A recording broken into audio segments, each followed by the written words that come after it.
on with our Matthew studies tonight. We're going to hopefully get through the second portion of Matthew chapter 5. But before we begin, of course, we'll have open prayer. Brother Jim, if you would mind.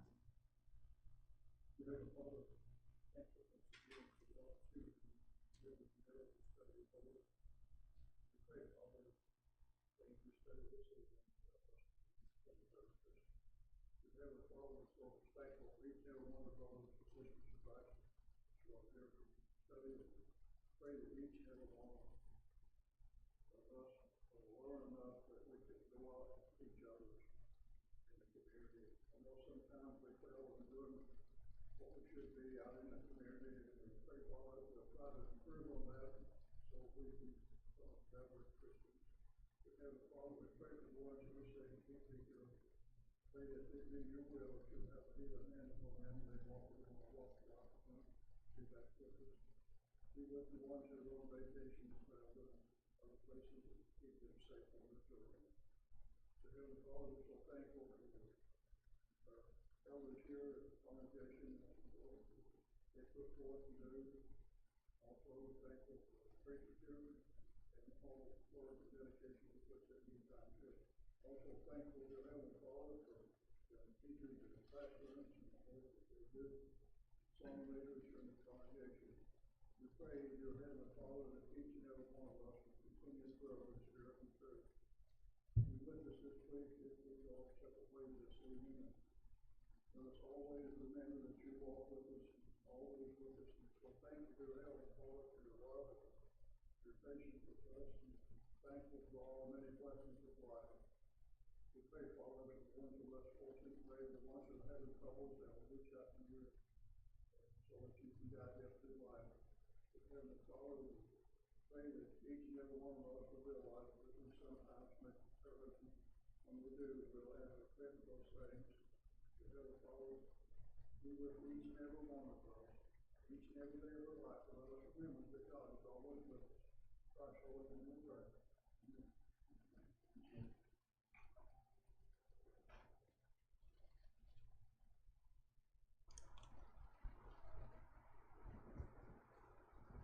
All right.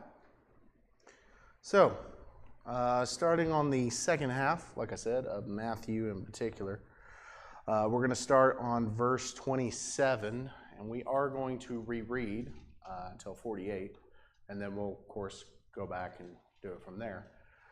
Jackie told me no pop quiz today, so on her respect, no pop quiz today.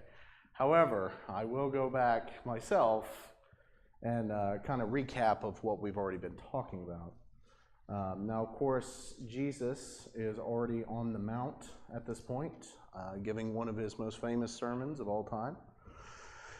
He's got his disciples gathered around him. He has those of the Jewish portion following after him as well. He opens up with the Beatitudes. And then, of course, shortly thereafter, he starts talking about how people are salt, how they are the light, how he came to fulfill the law, not to destroy it, for those of murder, and instead just saying those who are angry at their brother will be in danger of the judgment, instead of just rectifying the situation and retaining peace. Which is where we continue on with 27. So, starting on there. You have heard that it was said to those of old, you shall not commit adultery. But I say to you that whoever looks at a woman to lust for her has already committed adultery with her in his heart. If your right eye causes you to sin, pluck it out and cast it from you. For it is more profitable for you that one of your members perish than for your whole body to be cast into hell. And if your right hand causes you to sin, cut it off and cast it from you. For it is more profitable for you that one of your members perish than for your whole body to be cast into hell. Furthermore, it's been said, whoever divorces his wife, let him give her a certificate of divorce. But I say to you that whoever divorces his wife for any other reason except sexual immorality causes her to commit adultery. And whoever marries a woman who is divorced commits adultery. Again, you have heard that it was said to those of old, you shall not swear falsely, but shall perform your oaths to the Lord. But I say to you, do not swear at all, neither by heaven, for it is God's throne, nor by the earth, for it is his footstool, nor by Jerusalem, for it is the city of the great King. Nor shall you swear by your head, because you cannot make one hair white or black. But let your yes be yes, and your no, no. For whatever is more than these from the evil one, you have heard that it was said, an eye for an eye, a tooth for a tooth. But I tell you not to resist an evil person, but whosoever slaps you on the right cheek, turn the other to him also. If anyone wants to sue you and take away your tunic, let him have your cloak also. And whoever compels you to go 1 mile, go with him 2.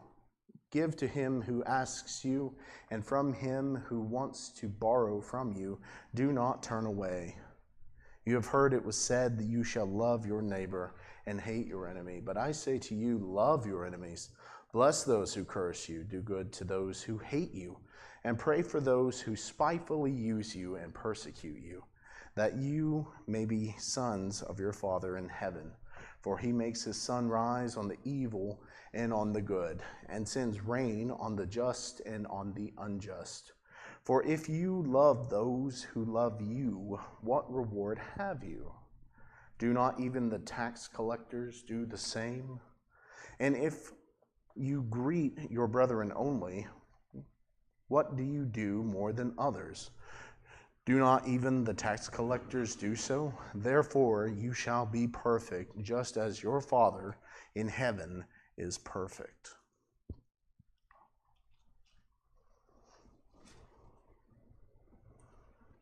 To 27 we go. All right. You have heard that it was said of those of old, you shall not commit adultery. But I say to you that whosoever looks at a woman to lust for her has already committed adultery with her in his heart. Now that's a pretty simple shut-in case. You heard that it was said to old, you shall not commit adultery. Don't perform sexual immorality while you're married. That's pretty simple to follow. But Jesus puts it up one here. He says, but I say to you that whosoever looks at a woman to lust after her has already committed adultery with her in his heart. Now, my first thing when reading this in particular, can you look at a woman, men, or women, can you look at a man and not have a lustful thought about them?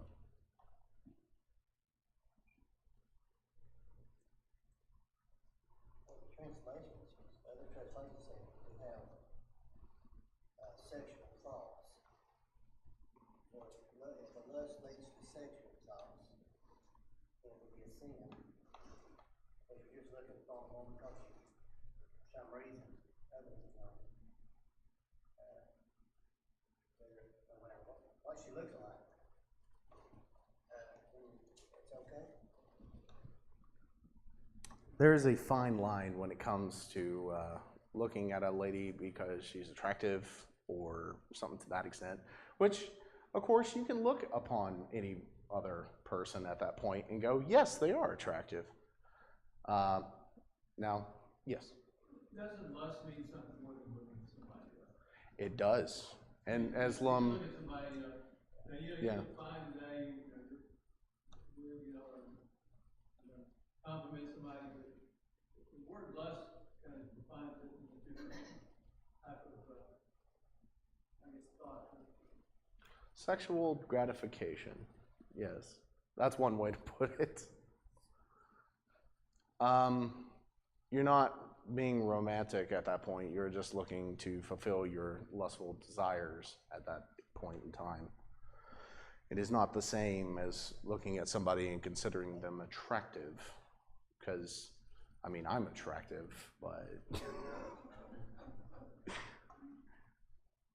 And it's one of those things in particular where it's, you do have to take in consideration that even though it says, whosoever looks at a woman to lust for her, you do have to flip-flop that to the woman's side. You can't just leave it to just the male alone. It goes both ways there. Do you have more? Well, I was just thinking, isn't it the feeling that, outwardly what you do is what matters instead of what you think inside? It's kind of what, I guess, maybe a lot in the Old Testament times, law of Moses. I can think anything I want about that woman, but as long as I don't physically do something, it's okay. That was kind of something. There was a lot of controversy in particular that the Jews back in the time of did have that situation where they were told just don't commit adultery. So at that point they debated amongst themselves, well, can I think these things? But we're going to very shortly learn why even thinking those things in particular might lead down a road that you don't want to go down. But of course we'll get to that at another point at that bit, which is going to be very soon actually. Because right after that it says, if your right eye causes you to sin, pluck it out and cast it from you. For it is more profitable that one of your members perish than for your whole body to be cast into hell. And if your right hand causes you to sin, cut it off and cast it from you. For it is more profitable for you that one of your members perish than for your whole body to be cast into hell. Now, are you specifically going to go ahead and cut out a member of your body because of this context situation? I would hope not, because if Cain can resist the fact of murdering somebody, and God knows that Cain could have resisted, then I would surely hope that no matter what, you have the power to resist it as well. I guess it's still true that Virginia used to tell me that the country of Singapore was very strict. And if you got caught stealing something, they would either cut off your hand or your fingers. That was the law there. So I could see where Singapore would have this kind of laws where they would pluck out somebody's eye for some reason. But whatever type of law you committed or sin you committed, whatever religion they are, that was your sentence. Well, a fine way to implement what he's saying, basically for those who didn't hear, he was saying that another country in particular would chop off fingers and other members as far as thievery and things of that nature.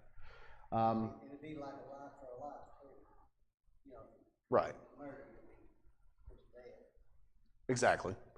I was fixing to say, if anybody's seen Aladdin in particular, Jasmine tries to take an apple, but the shopkeeper grabs her arm and is about to chop off her arm, because in their laws, you steal something, I can chop off a hand.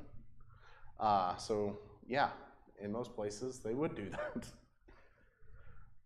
Luckily though, that's not technically what we're trying to go for here. It's basically throw away the thing that is causing you or would make you sin.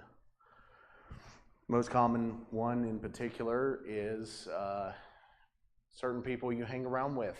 Certain members of your family in particular can persuade you to do things that are not Christianly. They might come and ask you out for a drink in particular. Now we as Christians, we don't drink. That's our thing. We're not told to. So of course we wouldn't be taken in that activity. But if our weakness in particular, because I know There are certain people who struggle with alcohol in particular. It's a vice of theirs. I know some people have trouble with gambling. If you have a trouble with gambling, stay away from the casinos. That's just plain and simple. If you have a problem with drinking, find somebody who doesn't. I mean, I'll be glad to volunteer and call you up at 3 a.m. and go, don't you do it. And then I'm going to be mad that I woke up at 3 a.m. to tell you don't do it. It's like I like my sleep. I don't get enough of it. Anywho, put away the issue or put away something that is going to cause you to sin. Because of these verses, do you think that this, I don't know, do you think some of the cultures back then, actually these things did happen? Some of the laws and some of the countries is why that's mentioned here, so people could relate to their lives to what could happen because of things that were happening, maybe in different countries or different communities out there. That could be very well the case. They gave an example, and it makes you wonder whether there was actually that going on at that time somewhere. Do we know all? Yes. Go. I know that those things happen, and that person was marked for the rest of their life that they were a believer and had done something. And I'm not it doesn't seem like God would want us to be spectacle forever. But saying it that way tells how serious it is. It gives it importance and seriousness, so that God thinks that that's what you should do. If you do something like that, you should pay attention. What Jackie just said was underlining a little bit more specifically on what this is. It's relaying the importance of this in particular, where this person could have been branded as a thief for life if they had an extremity taken out. But as Christians in particular, we have the possibility of making a mistake. Anybody does. But that has no right for somebody to immediately just cut themselves off or cut their hand off for that particular reason. But that's how important this is. You are going to have a day in particular where you get to stand in front of God, and He's going to go over everything you've done. And if you didn't do your best to try to handle the situations that you were given with, you're going to take account for that. Plain and simple.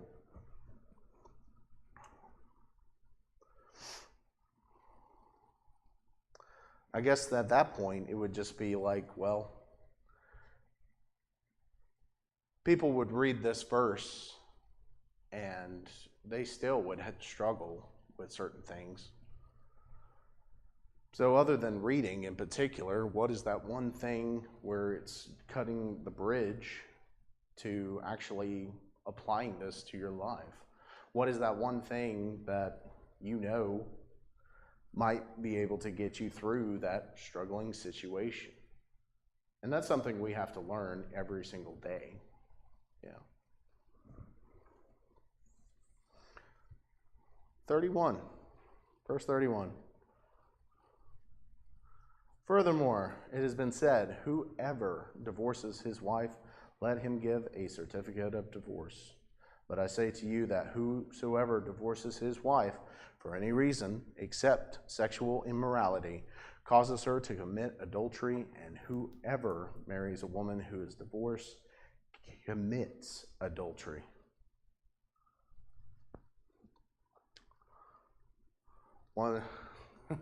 Definitely a heavy topic for most congregations today, divorce.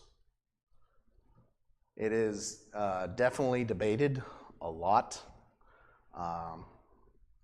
Who is right in what type of situation? What if this, but this if happens? Does this still apply?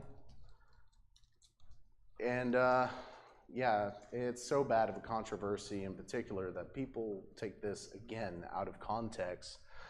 of what can happen and what should happen. So, my question for tonight, I know you said no pop quiz, but we're going to do one anyway. What are the reasons you can divorce? Or, let me correct this. What are the reasons that would nullify a marriage? Burning toast. Not asking you anymore. Burnt offerings. Okay.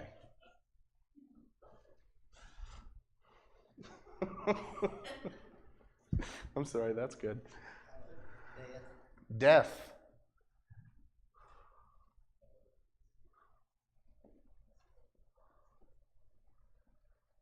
Does anybody know where it says death ends the marriage? Just off the top of your head, anywhere. Well, there's no marriage in heaven, so There is no marriage in heaven, yes?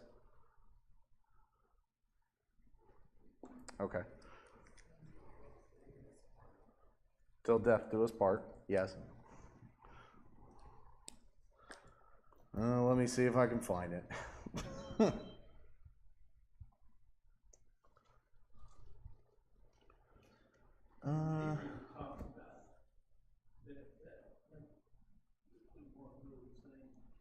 Hebrews talks about when he's talking about, I think that, when he's talking about, I guess, the old law and Christ coming, it's talking about when a woman dies in the contract, I guess the marriage is over. Is that right, Philip? Yes. Trying to think of it. Yeah, I was fixing to say, what chapter is that in?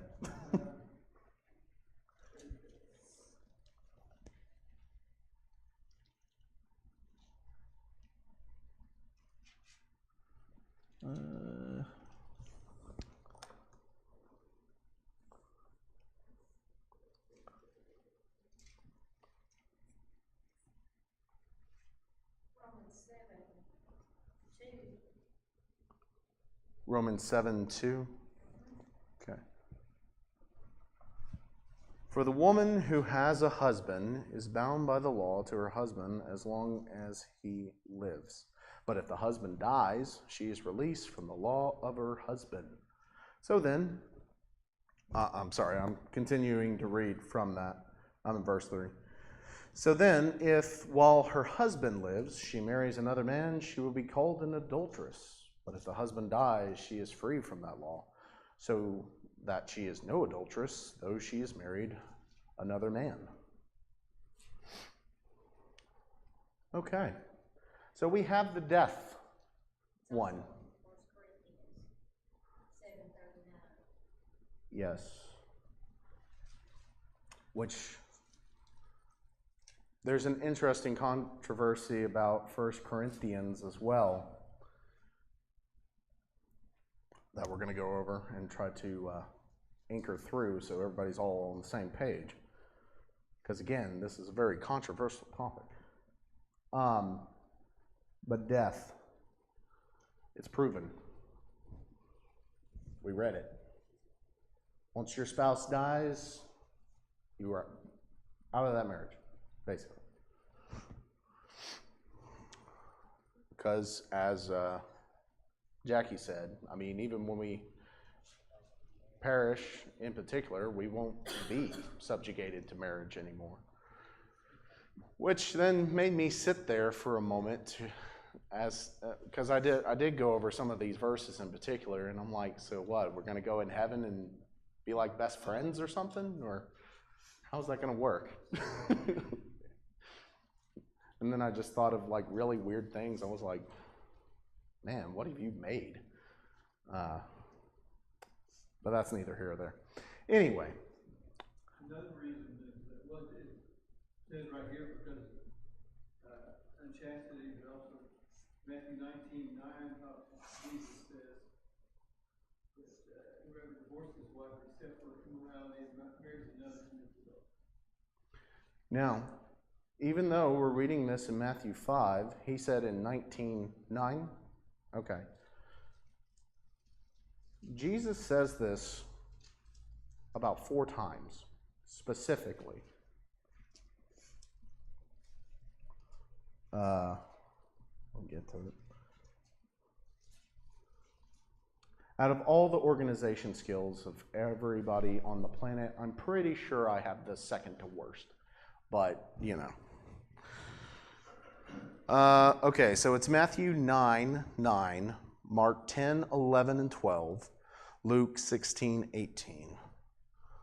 But the one on 19 says, except for sexual immorality and marries another commits adultery. Whoever marries her is divorced.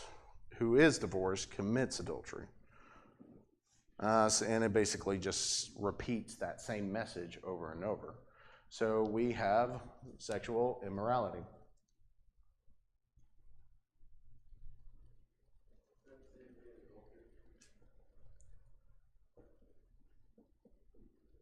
What?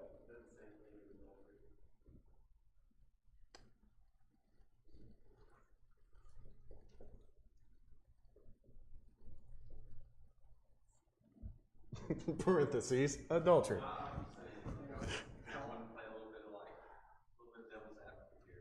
No, you're fine. So Jesus said that me, no man looks at a woman and lusts after her this way in his heart. Even though he didn't actually have, sex or intercourse. Mm-hmm. And then he goes here, talks about divorce, unless death or sexual immorality occurs, which may be divorce. So, I guess what I'm saying is, so like, are you saying, like, if we say that adultery is one reason, Jesus said that if you look at a woman with adultery, and somebody get divorced when they looked at a woman and lusted after them, and adultery that way? See, that was my question earlier. Where is that fine line when it comes to attraction and or lust? Because we also have it recorded here that even if you think those things, you've also committed adultery. So what is it? Does that mean You commit adultery in your heart. adultery? What is adultery? What is adultery? What is adultery? I would assume sexual immorality or fornication within outside bounds of a marriage. It's physical, right? Physical, yes. Is there a difference between it's something that's physical and something in your heart? Is there? I think so. Not that it's good. I think they're 2 different things. So the thing is, if we think impure thoughts, do we immediately divorce each other? Is that the implication here? What's happening? There's somewhere in the Bible that says, if you think bad thoughts about, you say bad things, if you do them, it becomes sin, but otherwise, I don't know, I'm confused. Jesus here, in particular, is saying also another underlying thing. He's saying, have your thoughts be pure when you think about certain things. Yes? Well, I think the other part of this is right off the edges. This is all talk. I don't think everything is taken 100% literal. It's to make an example. Because if you read now the next little bit talks about if your eye causes you to sin, pluck it out. How many people are doing that? You think that's a commandment from God that you should be plucking your eye out because you sin? Who hasn't sinned because of their eye? They saw something they're mad about. They saw something. So are you plucking your eye out? So I think Jesus is going through telling this is the new way of thinking, this is the way, because if you read his biggest problem is that in all this is the Pharisees are all about the law, and that's all that matters. As long as you keep the law, it's okay. It doesn't matter how you think or as long as you're checking the box, you're good. And I think that's what these whole list of things he's talking about are. Because if it was the case that they were still going by the Old Testament in particular, do you know what the punishment is for adultery? Death. And if the first person or the person didn't kill if the person who threw the stone didn't kill them, everybody else got to join in. So you really hope they missed. Because it was going to be a party of some variety. However, no, as David said in particular, where it says in the part where it says to cut out your eye or cut off your hand, we're not legit going to cut off our members to stop this type situation. It comes to this as well, hold on. It comes to that moment in particular where those thoughts, those evil actions that we keep thinking of, the moment we start acting upon that, that's when we're going to be in a lot of trouble if we don't change our mindset. Yes?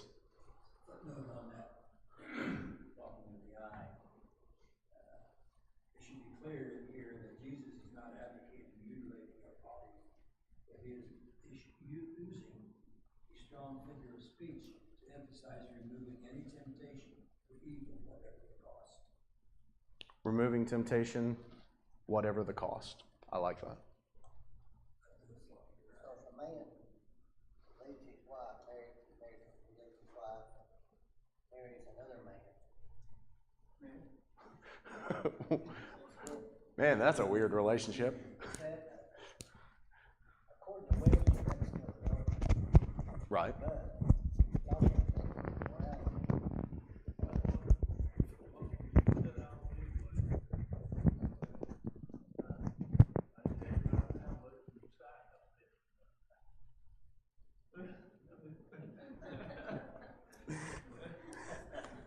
Well,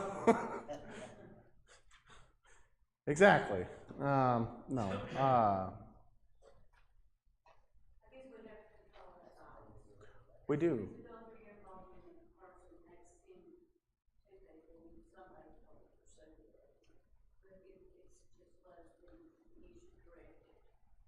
Has anybody ever stopped themselves before they did something they shouldn't have? Where does sin start anyway? Right. In your mind, yeah. Starts in your mind, and then it starts to become, well, maybe I can get away with this, or maybe I can do this, or maybe, oh, nobody's going to be around the house at 12 to 2. I got time. It's those maybes in particular. Maybe. And it's constant. And didn't it start really with, God said, you know, you need to get yourself straightened out, you know, when he was upset about the acceptance of Abel's sacrifice, you know, for his. It's starting to think that thing already. Go ahead, Phil. Jesus said something that if you think about it and say it, it helps you. When I have thoughts that I shouldn't have, I say, if they behind me, say it. And it helps clear your mind of thoughts that you shouldn't be thinking. And I think about that so much. But there were several times he said that. If they behind me, say it. He says it quite a lot, yeah. Me, myself, in those instances where it's like I realize I'm about to do something I probably shouldn't, I don't do the effective teaching method Phil just said to do, which I think that's way more effective than what I do because I have to go. And I have to go, oh, no, don't go down that road. Think of anything else. Where's the cat videos? I need cat videos. Or TikTok or something like that. A distraction.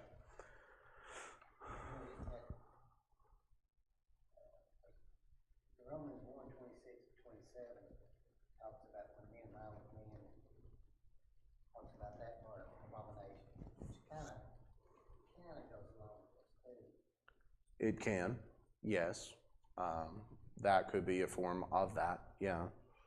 As far as sexual immorality or adultery in that sense. Applies to females too. Plus, it comes to no surprise, I mean, in particular, that the marriage bit was already, I guess, confirmed as far as what the rules were back in Genesis 2, where Adam shortly was naming all the animals, fell asleep, and then, of course, God took a rib out of him, made a woman, because he saw it wasn't good for him to be alone.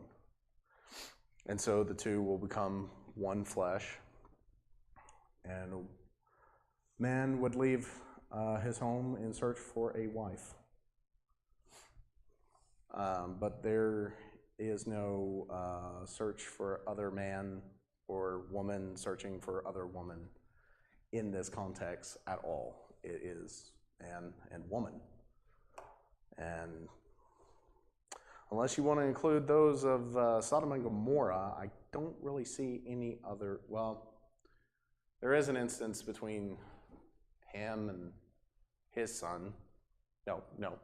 Noah and his son Ham, where Ham looks at him in a terrible sense as well. But then, of course, yeah.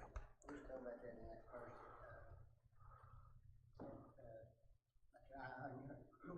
Cut off your hand. If you go back to Leviticus 20:13, it said, if a man lie with mankind as he lies with the woman, both of them have committed an abomination. They will surely be put to death. Their blood will be upon them. So there was severe consequences. Good men. There was. But nowadays, it's I'm going to hand you a piece of paper. Or I'm just going to do it just because. Because at that point, nobody gets put to death for these type of situations anymore. Not saying that wanting to invite that back, but at the same time, we already have that death in particular. That even if you do keep up with that type of living, there's going to be a day in particular where you're not going to be able to take it back or repent or change or do anything. And that's when you die. What about this unbelieving part? Oh, I prepared for this. We're talking 1 Corinthians chapter 7. All right. Let us all go there.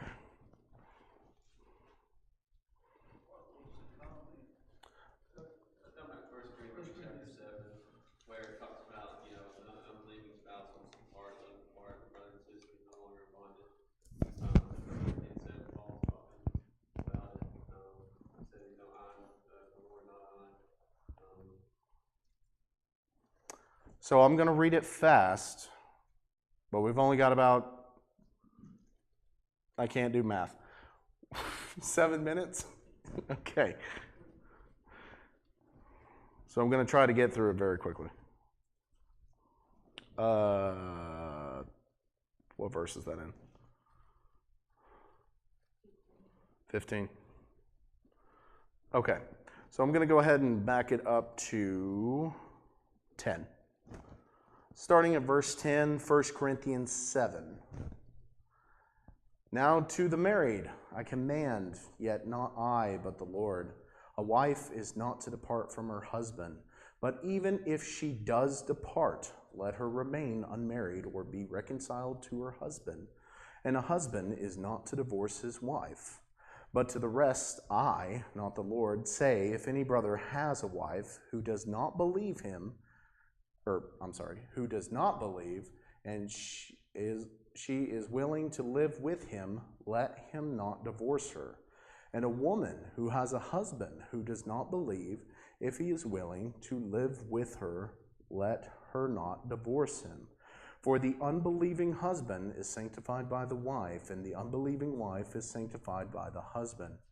Otherwise, your children would be unclean, but now are holy. But if the unbeliever departs, let him depart. A brother or a sister is not under bondage in such cases, but God has called us to peace. For how do you know, O wife, whether you will save your husband? Or how do you know, O husband, whether you will save your wife? As you've noticed here, I've only put 2 reasons. Why did I not put a third one, even though it clearly says, but if the unbeliever departs, let him depart. A brother or sister is not under bondage in such cases. Why am I not counting that?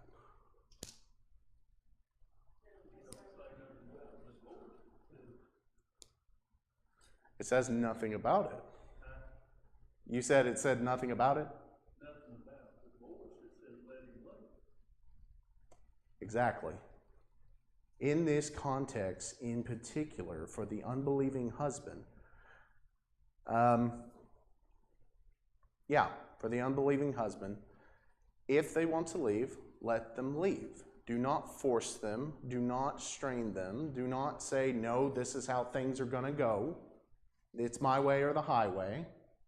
You cannot do that. If they want to leave, let them leave. Otherwise, your children would be unclean, but are now holy. Now, I didn't get to the rest of the verses as far as the end of Matthew, but he does say, in particular, let me go back to it real fast.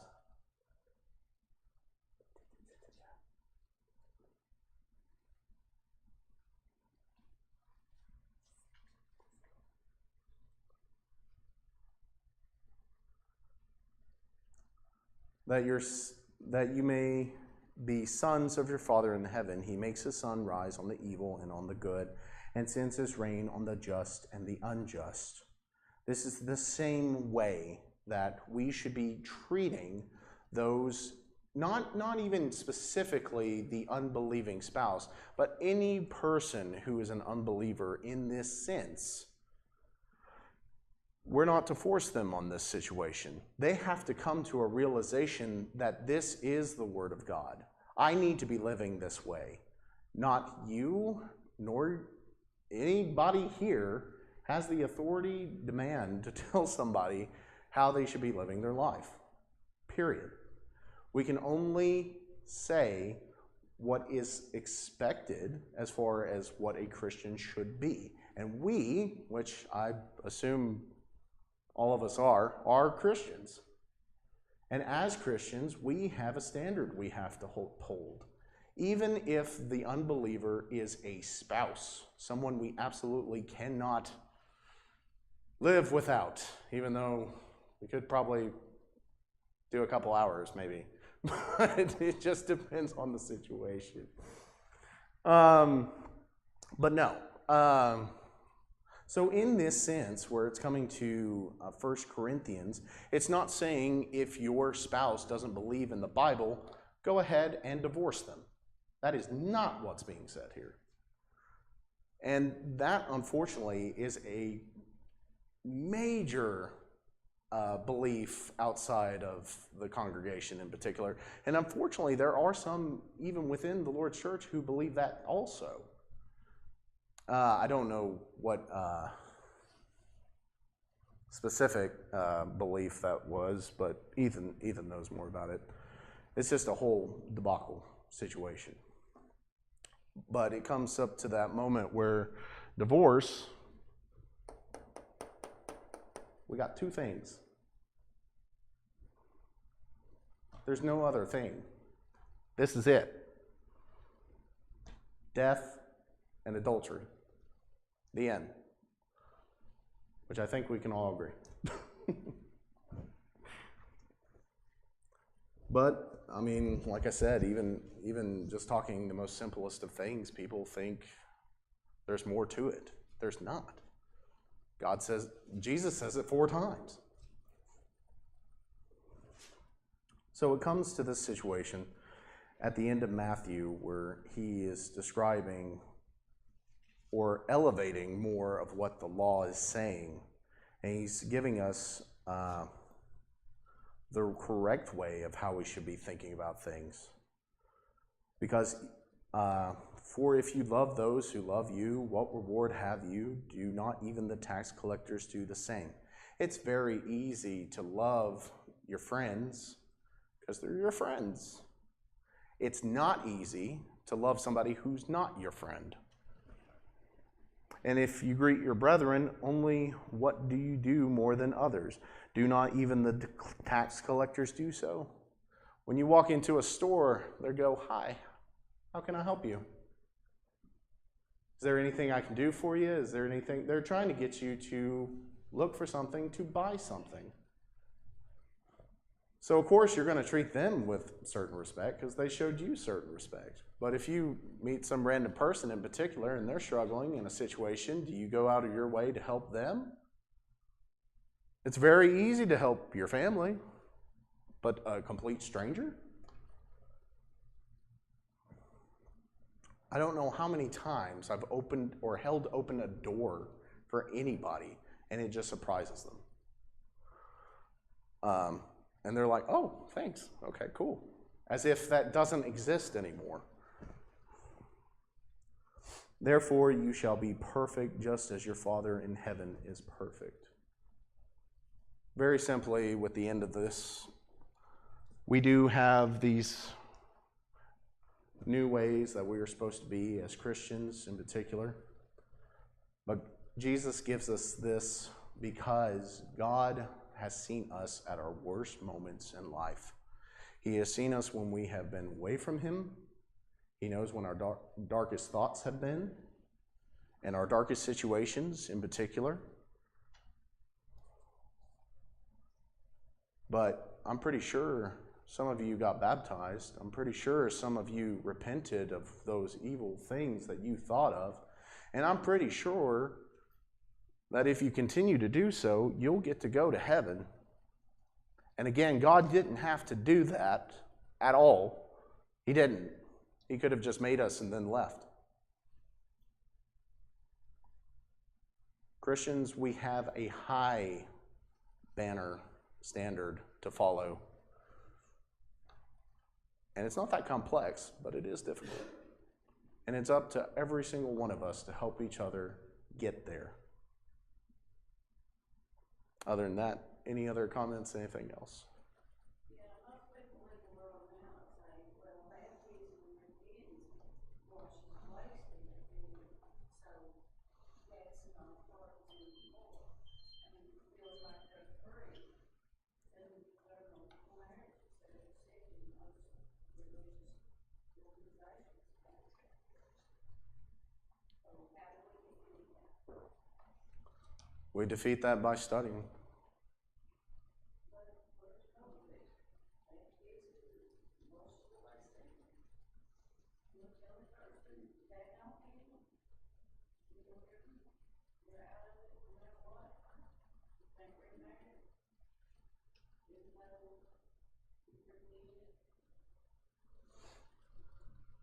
That would be a conversation for another day, but I like what you've got, which we may actually pick up back on next week. But, all right, well, I appreciate your all's time and attention, and definitely going to come back to that next week. So.